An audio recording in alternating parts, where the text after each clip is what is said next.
Hello, today me and Braden Wellman will be discussing abortion and the Equality Act. I hope that you enjoy, but before we get into it, I have a couple quick details to discuss. There'll be a point in the video around 34 to 35 minutes where we get into graphic detail about abortion. When it comes, then we'll warn you, and if you wish not to hear it, jump to around 42 minutes or so. So make sure to do that if you don't want to hear it. Hope that you guys enjoy it. Like and subscribe. Comment if you like the setup. Comment if you have any ideas on any political topics that we should do next. My name is Sawyer Dennison. Welcome back. We'll be talking about the Equality Act and abortion. I don't know what channels this will be put on. It might even be put on an Instagram page, but it should be put on one called the Trump Association, and then it might be put on one called Sawyer Dennison. I'm here with Mr. Pastor Braden, a friend of mine, a good Christian. If you'd like to take a second and give your Instagram name and a testimony about yourself, go ahead. My name is Braden Wellman. I've been a preacher for 2 years, almost 3 years now. My Instagram is Braden BRADEN _137, and I've been a preacher for almost 3 years now. I got saved by going to church when I was about 11, 12 years old with my grandma, and I heard a message about the cross at Calvary and what Jesus had to endure to pay for our sins, and what he had to go through, and his death, burial, and resurrection. And I just knew that I wanted to be a preacher. From that moment, I was saved. I surrendered my life and dedicated my life to Christ, and I just knew that from that moment on that I want to preach the gospel for the rest of my life. Amen, definitely. So today, Braden, we'll be talking about the Equality Act and abortion. These are two touchy subjects that people will either love you or fight you over. But how about we start with the Equality Act, because this should be a shorter topic. I'll get in with the introduction that I wrote. So there's a bill that the House voted for, 236 to 173, and it's gaining quite a bit of momentum. It's, like I said, called the Equality Act. From my understanding, the bill wants to change sex to gender identity, which is a scary thing. You may say, what's the big deal? Well, let me explain and elaborate. I say to that, this bill would add sexual orientation and gender identity, like I said, to characteristics such as race, color, religion, sex, national origin, etc., which is protected by the discrimination under the 1964 Civil Rights Act. If this bill passes, it'll force private and government companies to dismantle or enforce sex-specific places, such as female bathrooms, female locker rooms, male bathrooms, or etc. It would make doctors and hospitals vulnerable to legal action if they don't follow the medical recommendations from transgender movement. Even if the doctors don't see it in the best interest of the patient or the hospital health-wise. It would allow men who are genetic males, born from God males, to participate in sports leagues and even in privately owned businesses or schools. There was actually one story of this happening before the bill even passed. There was a girl, and she got the last spot of some national track tournament, and a male went and tried out after her, and he actually beat her and was able to participate because he said he was, even though he was born a male, he wanted to be a woman, and so he ended up taking her the last spot. It's kind of heartbreaking. This bill is definitely something that's dangerous because it has happened around the country already. Like I said, another example is with health-wise, there was a daughter who wanted testosterone injected into her, and it was in Ohio, a situation in Ohio. Well, the parents obviously declined because that's a pretty big step for someone whose brain hasn't even fully developed, because your brain, keep in mind, develops until you're 25. This girl being 16 or 17, I think. Well, so the parents declined, and they ended up losing parental rights to the child, and she she ended up getting adult rights or something like that, but a very sad situation, which is not biblical in my opinion. And Right. why don't you share your thoughts on it, Braden?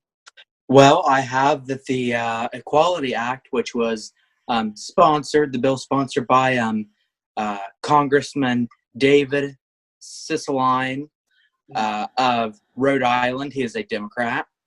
And it prohibits, this is all from www.congress.gov. And this is straight from the website. This is quoted, prohibits discrimination based on sex, sexual orientation, or gender identity. And it allows the DOJ, Department of Justice, to intervene in court. So you can be taken to court if you do not deny service to a transgender or homosexual, and it prohibits the denying a trans person of access to the restroom, locker room, or dressing room of their choice. So what this is saying is forget all of the morals and everything that we've learned and abandon all that, and let's do what people just feel like doing. Let's do what is popular. Let's just abandon all of our morals and let people do whatever they want. This is extremely dangerous, like you said, to religious freedom and just freedom in general. Even people that are non-religious that do not agree with this, their freedom, they lose their freedom. Something that is actually totally against true equality with this bill is me being a white male. I'm not allowed to argue it against certain races or genders without being called a homophobe or bigot or other mean fallacies that aren't fair to me. So it's really something that's extremely one-sided in the sense that I'm not allowed to argue it without, and not allowed to have an opinion that is super valid if you get into the facts, because it's just built off of emotion and feelings. That's something that you always run into with abortion. Mm. They say no uterus, no opinion. Yeah. And I have ran into that many times, and I always ask them, I say, is slavery wrong? And they say, well, yeah. I said, well, have you ever had a slave? Have you ever been a slave? Are you a slave? You know? Good. And of course, all the answers to them are no. Yeah. And I asked them, well, how can you have an opinion on it, even though you are not one, you have not been one, or you never had one? Just like they say, I am not a man, or I am not a woman, and I have never had an abortion, and I cannot carry a baby. Therefore, I cannot have an opinion. That argument is invalid, and it's just something that, because they do not want to face the truth. And the argument that, that people, well, I'm getting off topic here, so let's go back to the Equality Act. We'll get on this at abortion. Well, actually, if you listen to people like Bill Nye from the 90s, he's this big left-winger. He would actually sound like he's anti-abortion and anti-transgender. Not that he hates people who are transgender, but he says it's impossible because you're born a boy or a girl, and that's what you are. It's God-given, and you can't change it. So here's the thing about the Equality Act. It got out of the House 236 to 173, heavily pushed by Nancy Pelosi. It actually got 8 significant votes from Republicans, and that's what's scary about it, because I was kind of baffled, and while I was looking at the list, I just didn't understand it. Now, I don't think it'll pass the Senate, because right-wingers take up the Senate, and they know how unhappy we'll be if this passes. But anything could happen. So let's say it passes, it gets to the president. I don't see any way that President Trump would sign this bill. I think he would 100% decline it, and I think he's already made his decision on it publicly. And so it will get thrown back into the House and Senate, and they'll have to have 2/3 majority in order to go over Trump's head. And so that's what's really scary, is if they can convince enough people in the House and Senate to pass it. Yeah, I don't believe that I don't even know if it'll pass the Senate. And even if it did, like you said, Trump would veto it. I truly believe that he would. As long as it doesn't get 2/3, we'll be all right. The thing about it, though, is not only is it taking place in our country already without the bill itself, Mm-hmm. it's just taking away our religious freedom, our freedom of speech, our freedom to educate our children how we want to educate them. Because they're allowed to take legal action on a privately owned business for having some kind of standard. And that's against what America is for, because that's what we fought for in the first place, having the freedom to say, no, I don't do that. We're not communists. We stand for freedom. We're a republic society. And in order to say, you have to not only accept those people, but you'll lose money and so many facets of life if you don't, isn't what America was built on. And I think the founding fathers would frankly shake their heads to this. I would definitely agree to that. And it's not that we as Christians do not like these trans people and members of the LGBT community. It is that they are asking us to do things. And I believe,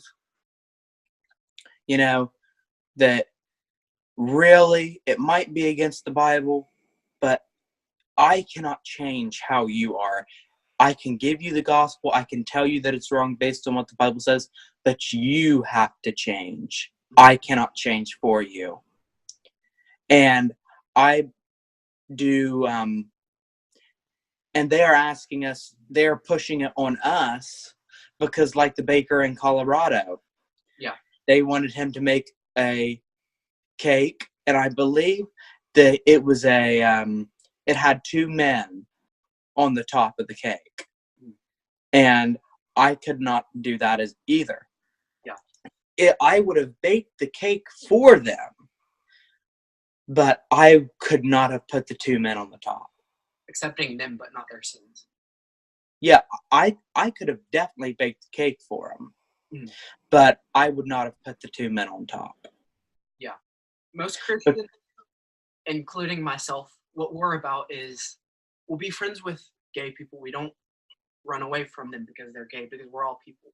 If I was to run away from a homosexual or a transgender, that would be like me running away from someone who sinned before. It'd be me running away from virtually anyone, and that's crazy. That's insane. But the thing about it is, I'm not going to be put into situations where I'm part of sin. And so I may go out to dinner with someone, or like go to a party with someone, or like just chat with someone who's homosexual and be friends and be friendly. But I'm not going to attend a wedding for 2 homosexuals or transgender or something that is completely unrelated. You're right. You have been homeschooled though, correct? Yeah. Yeah. I am public schooled for anyone who might be watching, and I go to school with many homosexuals, and I am friends with some homosexuals, but every once in a while I'll plant a seed for Jesus Christ. I don't push extremely hard on them. I am civil with them. I am friendly with them. I would even call some of them friends. But that does not mean that I agree with their lifestyle. And it's just the lifestyle that we Christians do not agree with. It's not the person. You love the sinner, you hate the sin. And it's clear, the Bible is clear on homosexuality and transgenderism whenever it goes in Romans 1, where it talks about God gives them over to a reprobate mind. Men with men burn in their hearts the lusts of the flesh. And in Leviticus 18:22, where it says, thou shalt not lie with mankind as with womankind, for it is an abomination. And Deuteronomy chapter 22, verse 5, the woman shall not wear that which pertaineth unto a man, neither shall a man put on a woman's garment, for all that do so are an abomination unto the Lord thy God. And Paul reinforces this in the New Testament, where he talks about gender-specific haircuts and other things like that, where he talks about in 1 Corinthians chapter 11 about that a man who has long hair is an abomination. That's in the New Testament. So these are not just Old Testament things. These are New and Old Testament things. They reinforce it in the New Testament. Paul reinforces homosexuality, and Paul reinforces transgenders and gender-specific identities in the New Testament as well, and in his epistles. You can see the art behind how the Lord speaks to anyone who had a part in writing the Bible, instructing the Bible, because let's not compare. God knew that if it would have only been enforced in the Old Testament, well, then there would have been, well, that's Old Testament. We don't follow Old Testament law. And now that may be true with some chapters, but the Lord was able to put it in the New Testament too, from Paul, like you said, speaking against it. Yeah. Back to the Equality Act. So another thing about it is, if a doctor was to give his best opinion on something, his most educated, well thought out opinion, and then transgender movement said, no, we want this, we want it now, to a child, if an 8-year-old girl walked in and said, I want testosterone treatment now, and the doctor said, well, that could be dangerous, you could get some kind of reaction due to something else, then she would have the law on her side. And so that's what really hurts it, because then the parents have no role in that, and they could even lose custody of the child. Excuse me, go ahead.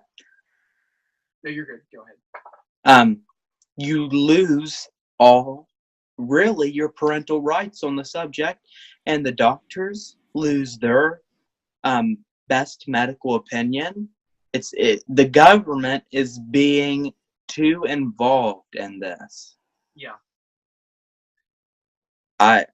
We are losing our freedom, and slowly, and people are blinded. It's like they have blinders on. They cannot see it.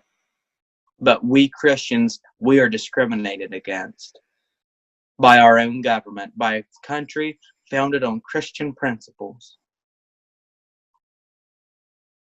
Something that is crazy about this is there are so many gay people that are adults now, and they say, I may have wanted this treatment as a child, but I'm glad I didn't take it, because there's nothing for a society. It's not bad for a person to grow up and just wait for the treatment, and then if they don't want it, to just be gay.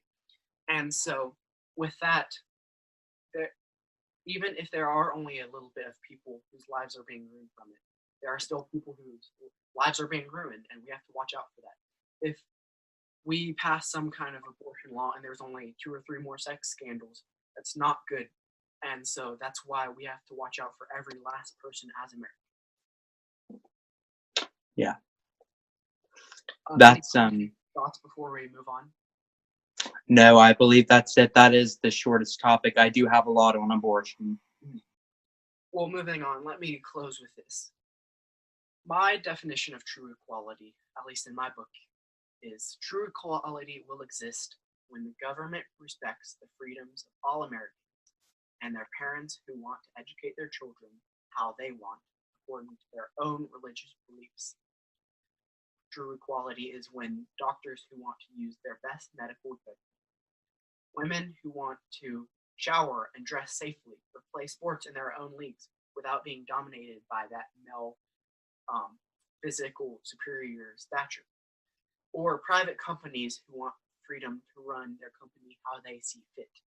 This endangers our religious freedom, our freedom of speech, and parental rights, and that's not okay, and that's why we're making such a big deal of it. Okay, abortion. I actually have talked to girls in my school, and even one today, that said, because I was talking to her about this interview, and uh, that I was going to be doing, and they all, almost all, not all of them, but the majority, about 85%, said that they would feel uncomfortable changing in front of a man pretending to be a woman.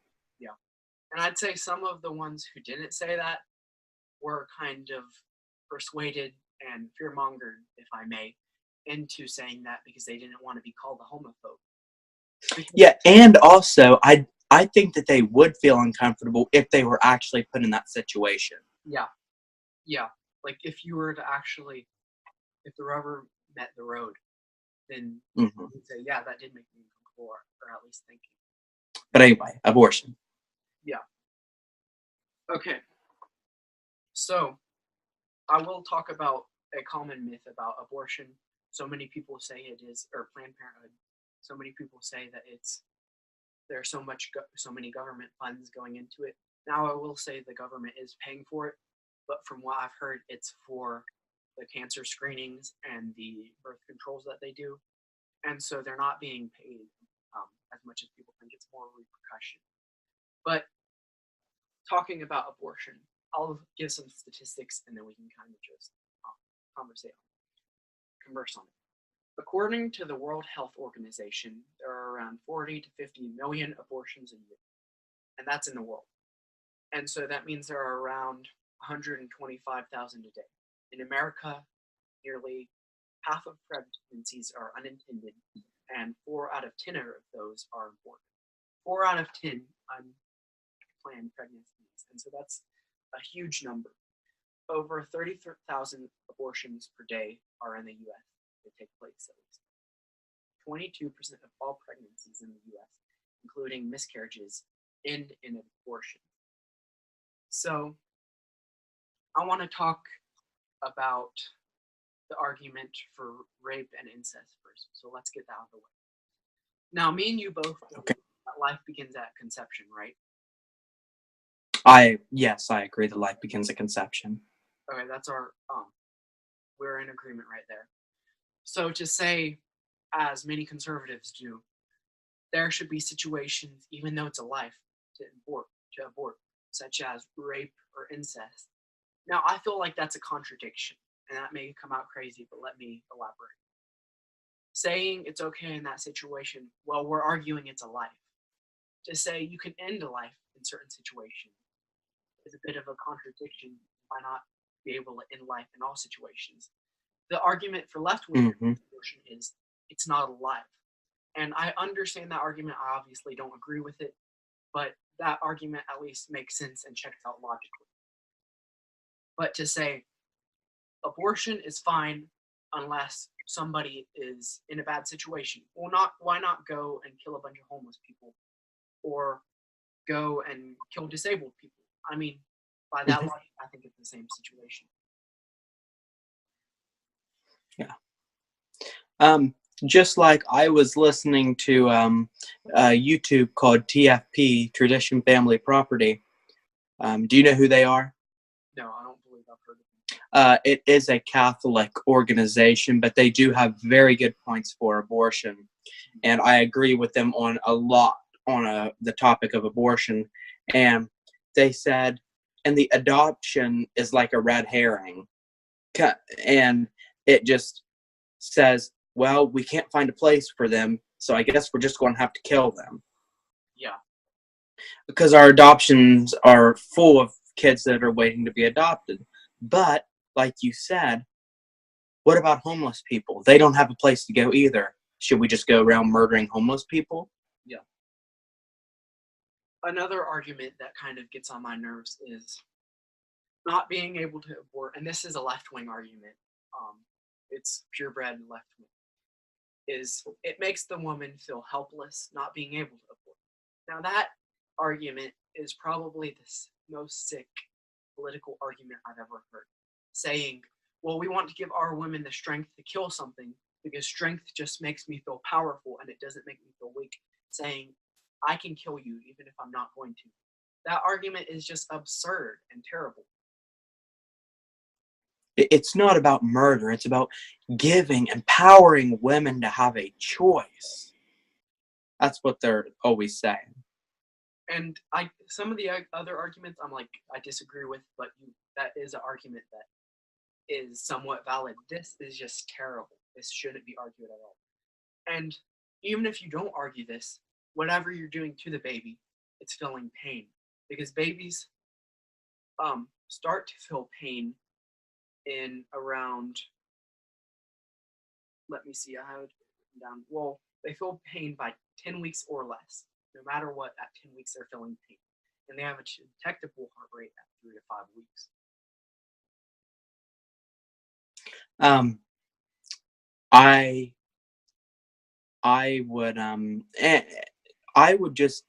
I argue adoption.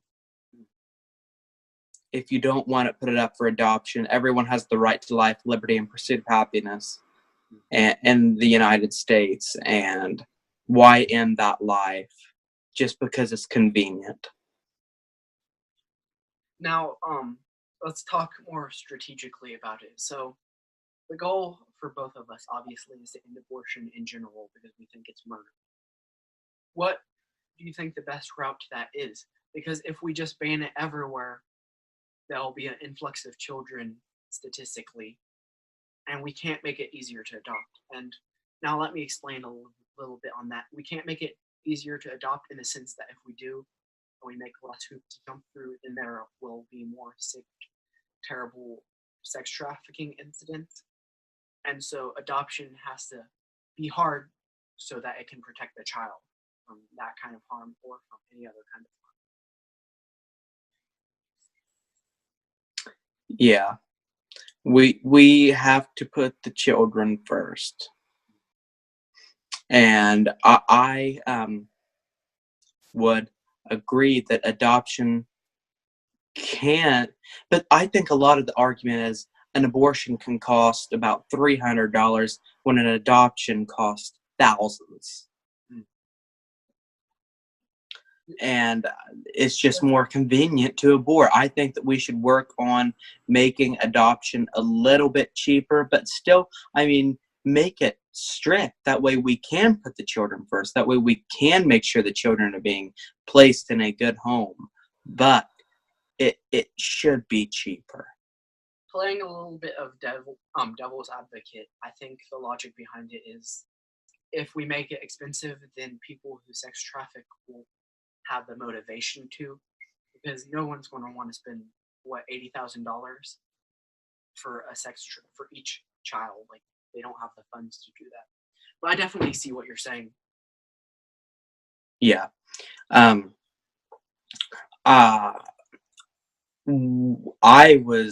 I have a little bit of statistics here that says, if life doesn't begin at conception, like we were saying, when do you draw the line? And they all on abortion. That's the biggest fault in their argument, because we all usually huddle around conception, but they all say, well, right before it's born or so many weeks. What's the difference from the matter of seconds from when it's out the womb or in the womb? Because it literally changes in no way whatsoever except the situation. What about 30 weeks, where the baby can very much be born alive, and it is definitely, absolutely viable outside the womb? What about 14 weeks, where it is pumping several quarts of blood throughout the baby's body every day? What about 15 weeks, where the adult taste buds are being formed? Or 4 months, when bone marrow is forming? Or 9 and 10 weeks, where teeth are forming? Or 4 weeks, the beginnings of the eyes, mouth, and brain waves can be detected? Or 3 weeks, where the backbone is forming? Or even 22 days, where the heart is beating with the baby's blood, which may be a different blood type than his mother's, and it has its own gender, its own blood type. And as Ben Shapiro says, It's not a personal choice, and it is not a termination of a pregnancy. You do not get to choose to end a person's life, and this is murder, not a termination of a pregnancy. Which I find it funny. So many left-wingers say that it's overstepping, government is overstepping its bounds. But we just spent quite a while talking about the Equality Act, which is clear-cut the government stepping over everything that it was meant for. And so to say that this is almost laughable. I'm part of a group on Instagram called Trump Alliance, where we kind of all help each other as conservative pages. And they had a YouTube video, and it talked about how the earliest human embryo meets all human life qualifications as metabolism, growth, reproduction, and reaction to stimuli. And so any textbook science qualification it meets, basically. Yeah. I also have, are we going to move on to, like the evil of abortion? First, let me say this. I'll give a Ronald Reagan quote, and I was 100% certain one of us would say it, so I might as well say it first. I've noticed that everyone who is for abortion has already been born. And that was one of the most wise Ronald Reagan statements I've ever heard from him. I actually had that down on my paper. Yeah, I figured that one of us would be saying it. But yeah. I read an article talking about how the Wall Street Journal reported that the number of babies born in the U.S. last year fell to a 32-year low, extending a decline in births that is reshaping America's future workforce. And so not only is it murder, but this is how I see, and this is what I see will happen. Less Americans will result in more illegal immigrants coming in, getting jobs that Americans would have. And a result to that will be more money leaving the U.S. in the sense that they don't pay taxes, for one.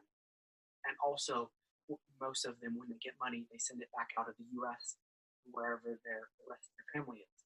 And so we'll be losing more and more money the smaller and smaller the more amount of babies are born. And so it will really hurt us in that aspect too.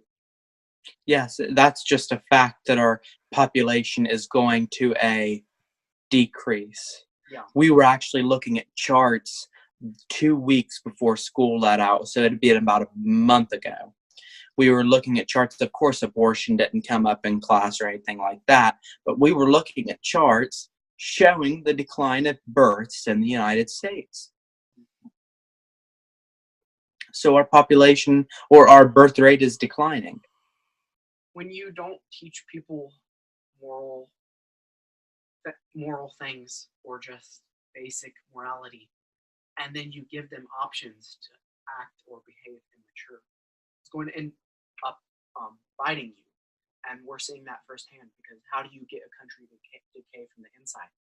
You kill the babies, you let the illegal immigrants come and take jobs, and take away everyone's weapons. And that's just facts.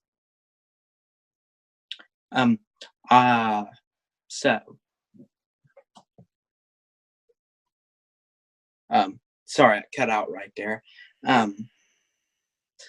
I would like to describe some abortions and the different types of abortions that a person can get. We have the first trimester medical/chemical abortion. This is where the mother swallows pills, and the first pill, she has 2 pills.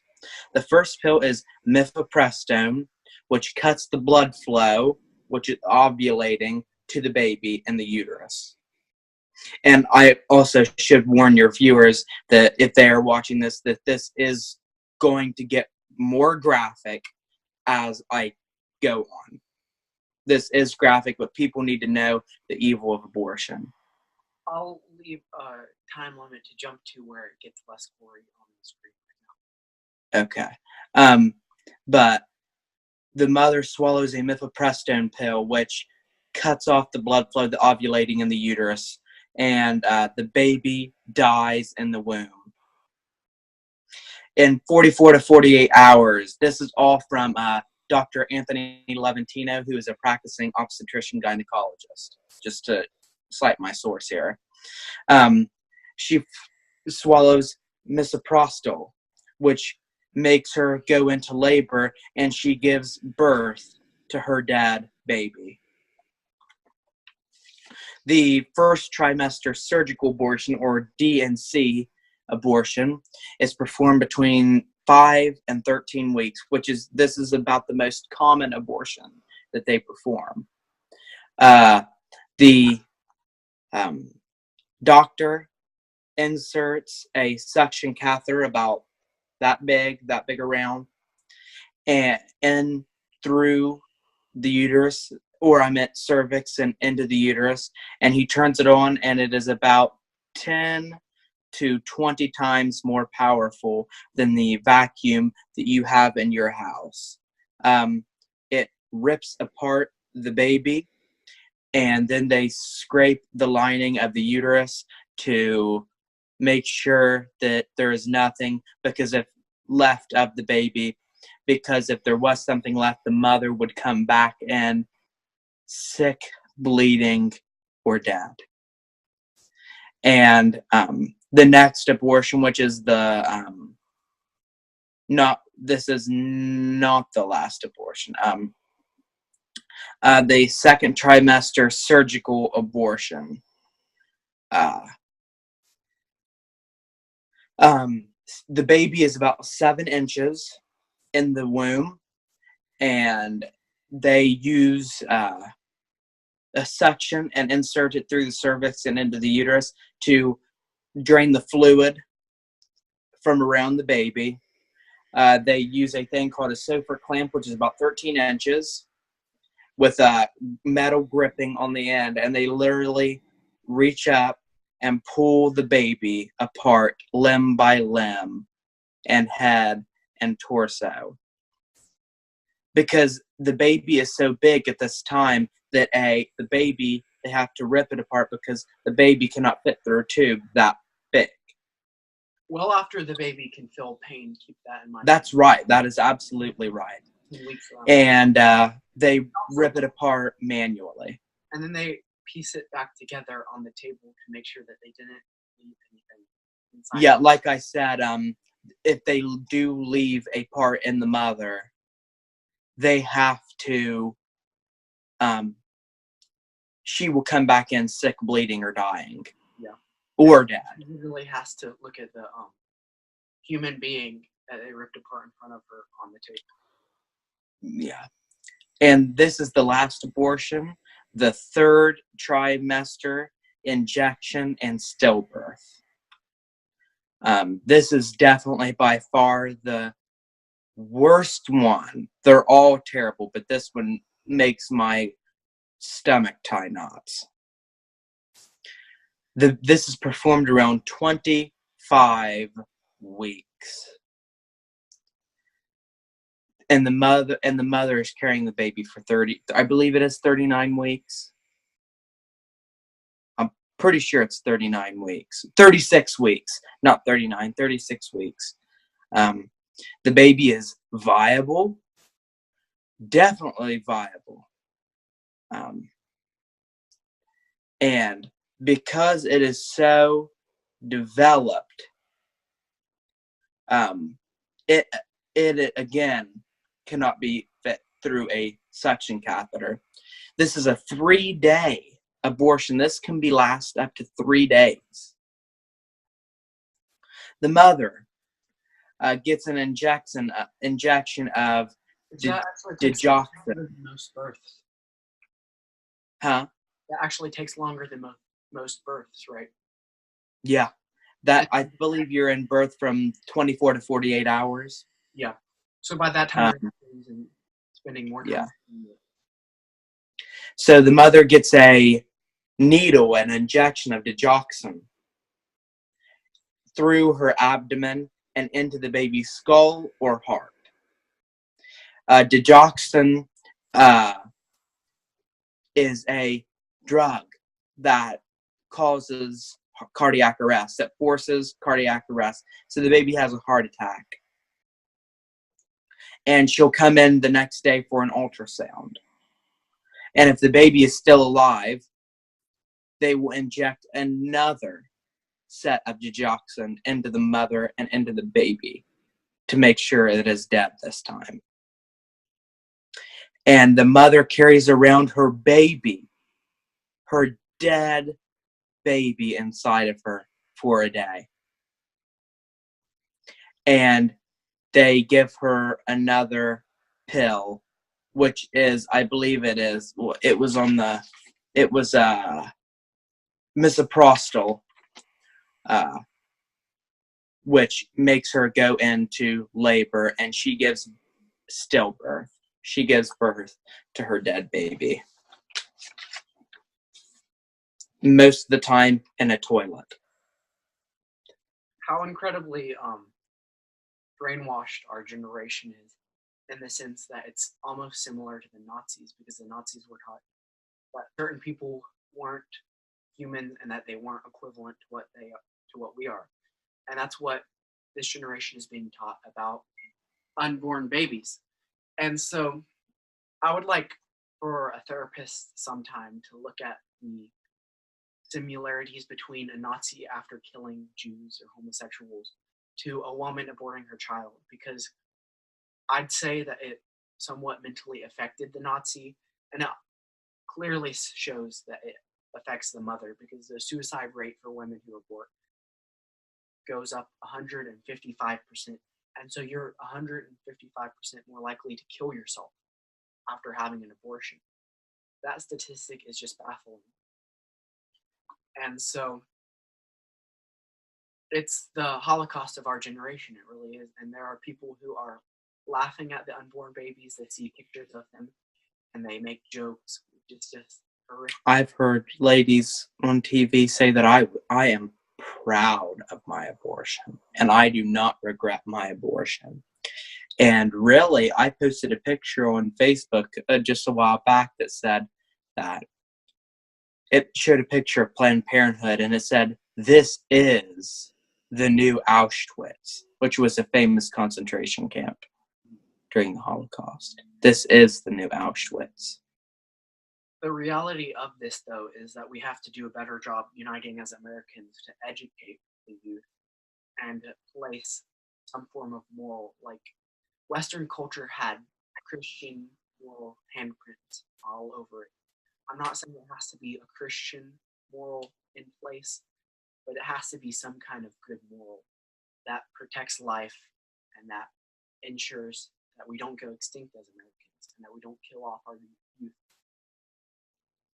Yeah, I am actually this is an issue that I argue about a lot. I would say out of every topic that is a issue today in America, this is my passion. Yeah. I love to preach, and I love to fight and defend the unborn. This is my passion. I am a pro-life advocate with the Students of Life for America, and I am a member of the 40 Days for Life, which is where you pray and fast off and on for 40 days. And you have a prayer that you pray, and you can go and to outside Planned Parenthood, and you pray and for the end of murdering babies in the United States.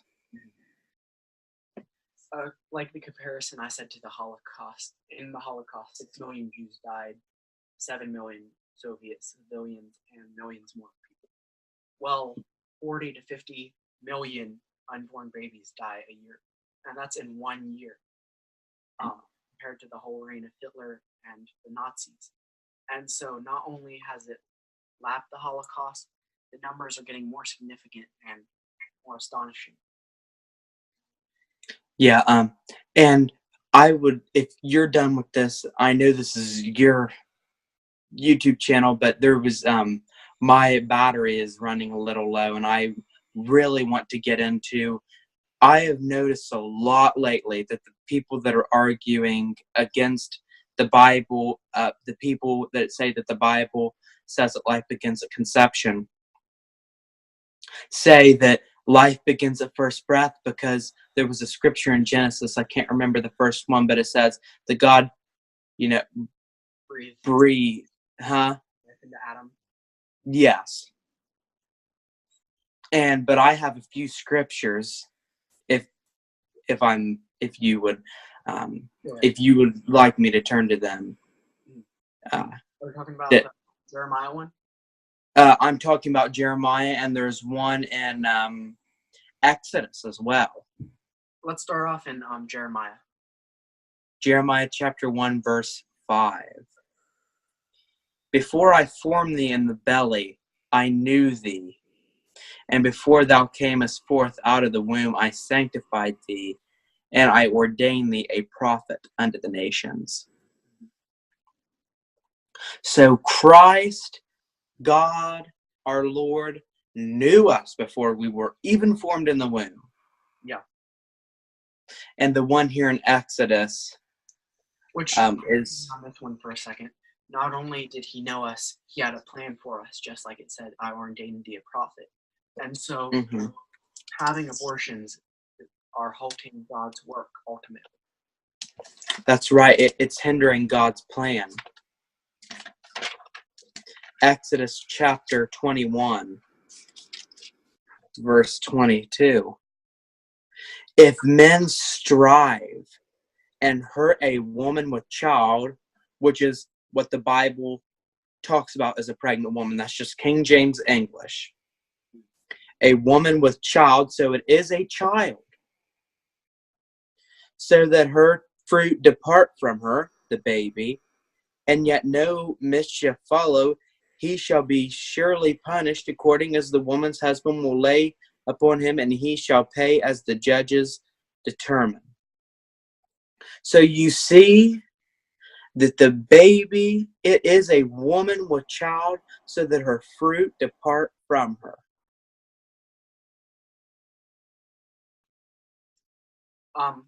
Closing this, I have one thought, and it may seem hopeless at times, but there is good reason to have hope. There are good Christians around the world that are trying to stop it. Charles Spurgeon, a pretty famous pastor that we all know about, he has this descendant named Joseph Spurgeon, and he runs a church that goes to Planned Parenthood facilities, and they go outside and they try and talk people out of it. And they've been extremely successful in giving statistics and getting the woman to realize what she's doing is wrong and saving women. And so don't quit the fight just because it seems over. I honestly did not think we would have a conservative president in 2016, but we voted and kept hope, and now we have conservative as president. I pray for President Donald Trump every day. Yeah, pray for our president. And he's imperfect, just and I pray that he wins again, or at least a conservative wins in 2020. It doesn't matter as long as he's a conservative and he stands for morals. Yeah. I want a conservative president. Yeah, there are people running on the opposite side that are trying to take God's name in out of proportion, and they're dividing God's truth in different ways, like Mayor Pete. I have nothing against him personally. I don't. He's a homosexual mayor in Indiana, I think, and not that I have a problem that he's homosexual, but we've talked about that. How we are completely fine with that. But the thing about it is, he's trying to take the side of Christians and Christianity, and he's using that to run with it, saying you can be Christian and God doesn't care if you're gay, or God doesn't care if you do things that he writes against. Just blaspheming the Bible out of proportion when there are evident and clear scriptures commanding us to do certain things. He clearly does care. Yeah, and he makes that known. And so, thank you for coming on. I'll probably see you again on this show again. I had a good time. Yes, so did I. It was very edifying and expedient for the believers, and I hope that you'll have me back and we can talk about another topic. If you aren't subscribed to the channel, please like and subscribe. It means a lot. I look at every subscription, and so I know everyone who is subscribed. This may be on Instagram, also on the Political American. Please like it if it is, all of that. And everyone, have a good day.